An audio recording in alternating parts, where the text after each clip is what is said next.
Going to make our bow for this piece, and it's going to be nice and loopy and oversized. Not tons of tails, simple tails on this. So we're going to start with our solid in the background.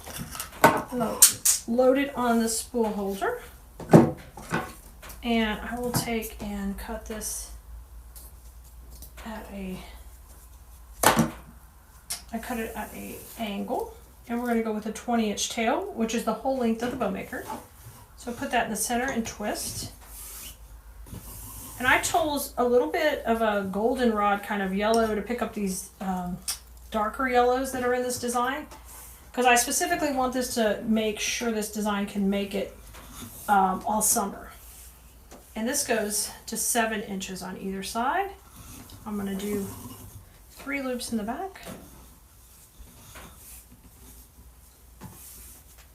7 inches over here on the right. Twist, right hand forward, left hand back. Hold that in the center while you pull it back. Twist. And over here we'll scrunch it down, and we'll have our 2 18-inch tails. I'm sorry, we're doing 20-inch tails. I need to recut this one. I got a little bit of a... I'm struggling cutting this side. There we go. There, that looks better. Okay. So there's the background of the bow. Now I'm going to put the next layer on, which is going to be the cute little print. We'll cut this at a right angle here on this side. Bring it in. Twist it. Hold that in the center. We're going to go at 6.5, a little bit shorter. 6.5. Right hand forward, left hand back. Hold that with my right hand while I pull the ribbon back. Now I come in here at 6.5 and I twist, and this time I'm doing 2 loops. We want this to be nice and loopy. I'm going to scrunch that.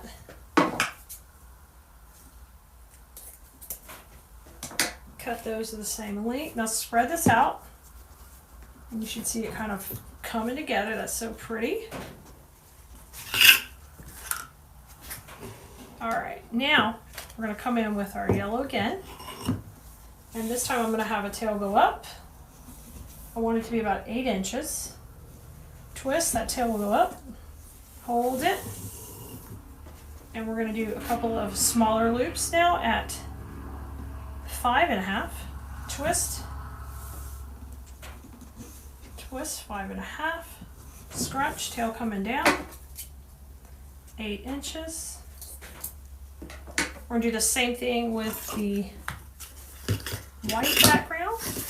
This time the tail will come up on this side, so it'll be opposite. 8 inches. Twist. Hold that with your right 2 fingers.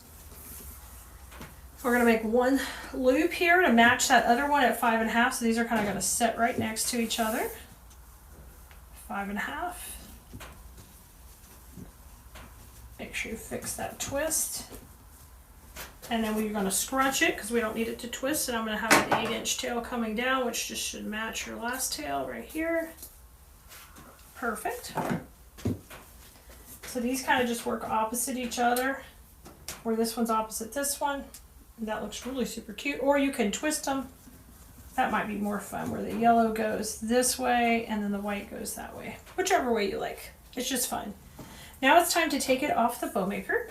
So we're done with our bow. We're going to take our cable tie and run it right beside it. This one needs to be at least 8 inches long, just to have enough room. Get some pressure on there before it comes off. Now, once it's off, you're just holding it here between your hands, but you're going to rotate that backwards. So hold the ribbon while you rotate that to the back. Now hold everything with some gentle pressure and fluff this out. So this is where you put all the loops where you want them to be when you pull it tight. And you can see we've got that nice, really loopy feel. That's what we want in here. I love it. And we got a little bit of tails coming off the foreground, which is great. Now we are going to be using 18 gauge wire in the back this time instead of a cable tie, because remember, we're going into foam on our project.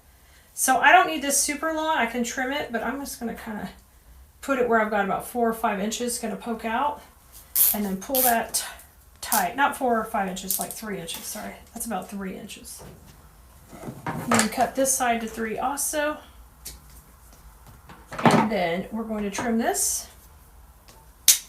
And you don't need to bend it yet. Just put it back down.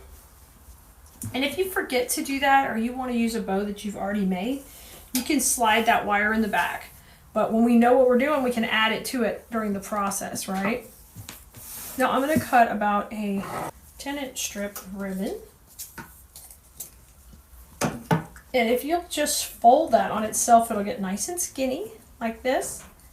And now I'm going to run that right down the middle.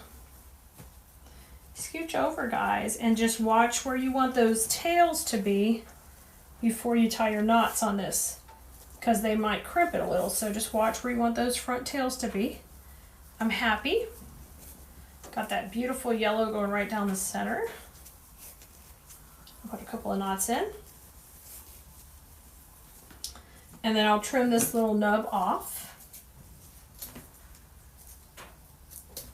Now, pull this down, right? There you go, boom.